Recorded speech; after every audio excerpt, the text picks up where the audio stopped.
C'est un paysage féerique. Des arbres gelés, des branches frigorifiées, métamorphosées en stalactites.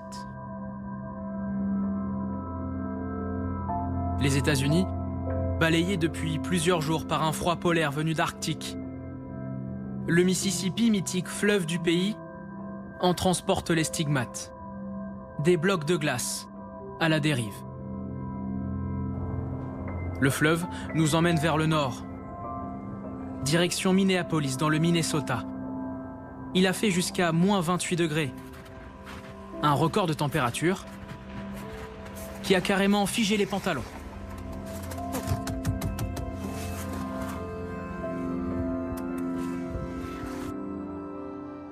Les États-Unis, vêtus d'une robe blanche, dont la traîne s'étend jusqu'au Texas. Un État du Sud pourtant habitué à un climat plus doux. Les températures ont chuté à moins 18 degrés. Dans cette ville, le snowboard a remplacé la trottinette.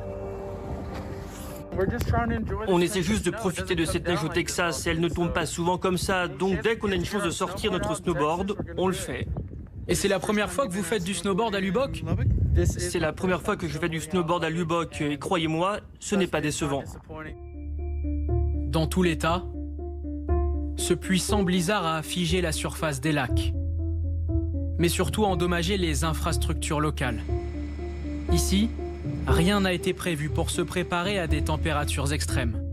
Plusieurs millions de Texans sont privés d'électricité, de chauffage et d'eau potable.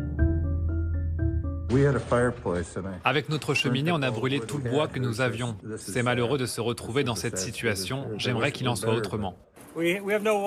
On n'a pas d'eau, on s'est réveillé ce matin et nos tuyaux étaient gelés, donc on n'a pas d'eau à la maison. Notre voisin nous a aidés. On n'est pas habitué à ça au Texas.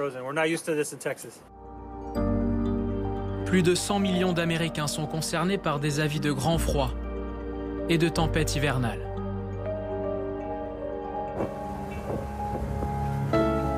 Et les animaux ne sont pas non plus épargnés.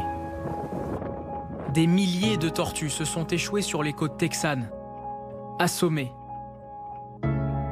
étourdies par le froid glacial qu'elles ne peuvent supporter. Elles ont été secourues par une association, puis emmenées dans ce centre de conférence où elles se reposent, se réchauffent, collées les unes aux autres. Ces tortues souffrent d'hypothermie, incapables de bouger ni de nager.